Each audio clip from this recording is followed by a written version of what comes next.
আমি মোর অজান্তে দুইটা বাড়ি দিছি তারে, দুই তিনটা, একটা বাড়ি মনে হয় বেজাগায় পড়ে অ্যাক্সিডেন্ট হয়ে গেছে। আমরা সাথে সাথেই আমরা থানায় আসছি। নামাজ পড়ছি, আল্লাহর কাছে বলছি, আল্লাহ আমার সন্তানকে ভালো বানাই দেন। আল্লাহ কথা শুনলো না। ফ্রিজ ফেলাবার পর 5 মিনিটের পর সমস্ত ঘরে আমি আগুন দেবো, তোমাকে দুবার আটকে এই জনজনারে। এখন আমরা কি করতে পারি আর? এখন একটা ছেলেরে ডরাই যদি চলা লাগে, রাত্র হইলে ওই স্বামী বাজারে যাইতো, আমি মানের বাসায় বসে থাকতাম, আবার রাত্রে স্বামীর লগে আবার বাসায় আইতাম। আমার সন্তান না, আমি স্বামী হয়ে তার তো আত্মরক্ষা করার জন্য আমার কিছু করতে হইবে। আমার স্বামী হিসেবে তো কর্তব্য আছে। পরে বললাম 1:45 থেকে 50 সময় আর বলছি, বাবা 5,000 টাকা আমার কাছে দাবি করছে না। কই বাবা, আমার কাছে টাকা নাই, আমি মাছের ব্যবসা করি, আজকে বাজারে যাইনি, আমার গায়ে জ্বর। না বাবা, আমার 5 মিনিটের মধ্যে 5,000 টাকা দিতেই হবে, আমার বিশেষ লাগবে কাজে।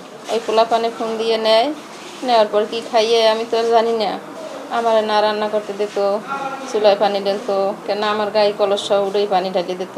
আমি বের হবো, আমি বলছি বাবা আমার কাছে দেখো টাকা নাই। আমি বলছি অনেকক্ষণ, বাবা তুই এখান দিয়ে যা। আমি কখনো ওর গায়ে হাত তুলি নাই, কোনো সময়ও না। বাবা তুই এখান দিয়ে চলে যা। না, ও পাট করে আমার দরজাটার বাসা ভাঙিয়ে ফেলাইছে। সারা যেখানে লাকড়ি ছিল সব ভিজিয়ে দিত, ভাঙচুর এরকম করতো, করে আবার যাইতো, আবার ঘরে আসতো। এরমের আইতো রাত 12টা বাজে, ওই খেতে ওখানে ওর ইচ্ছে মতো চলতো আর কি।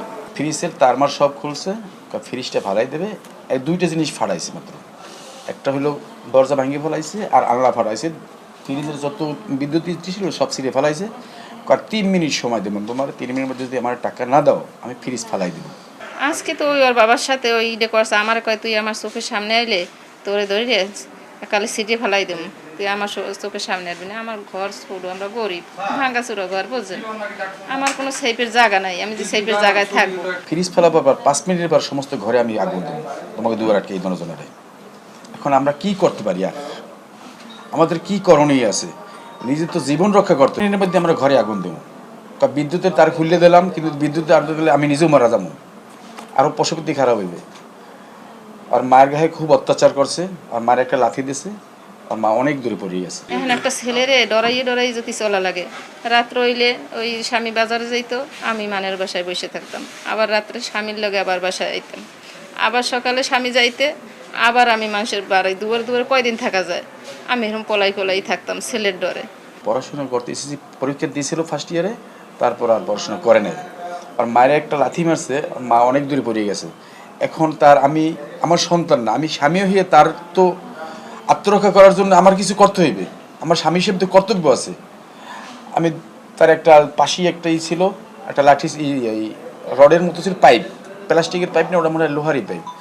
আমি মোর অজান্তে দুইটা বাড়ি দিছি তারে, দুই তিনটা, একটা বাড়ি মনে হয় বেজাগায় পড়ে অ্যাক্সিডেন্ট হয়ে গেছে। আমরা সাথে সাথেই আমরা থানায় আসছি, আমরা মনে করছি নাই। পলাই থাকার কারণে ওই বাবাই আইতো, ফোন দিত, কইতাম আমি বসেন আমি রান্না করি, আর হে না বসলে রান্না করতে পারতাম না, খাইতে পারতাম না আমরা কেউ।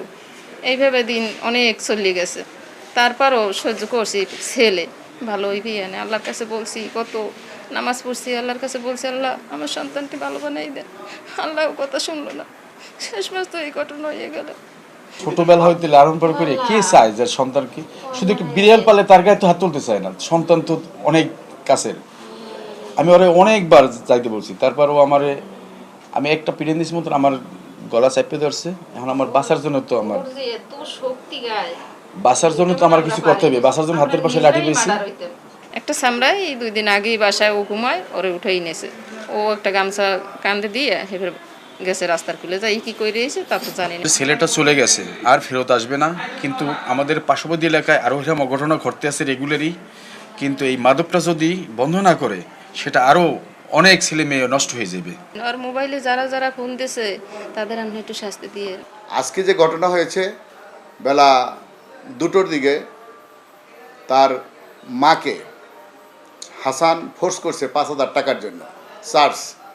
সেই টাকা দিতে পারবে না বা দিতে অস্বীকার করায় সে তার প্রথমেই তার মাকে মাইটে শুরু করছে, মাইটপিট যেটা করে। তখন তার বাবা এই তার স্ত্রীকে তার ছেলের কাছ থেকে বাঁচানোর জন্য যে আঘাত করছে, এই আঘাতের কারণেই সে গুরুতর অসুস্থ হয়ে গেলে হাসপাতালে নেওয়ার পরে তাকে মৃত্যু ঘোষণা করে। তো এই বিষয়ে আমরা তদন্ত করে, মামলা হচ্ছে, তদন্ত করে আরও বিস্তারিত আমরা এই বিষয়ে জানাতে পারবো বা তদন্তপূর্বক আমরা আইনগত ব্যবস্থা নেব।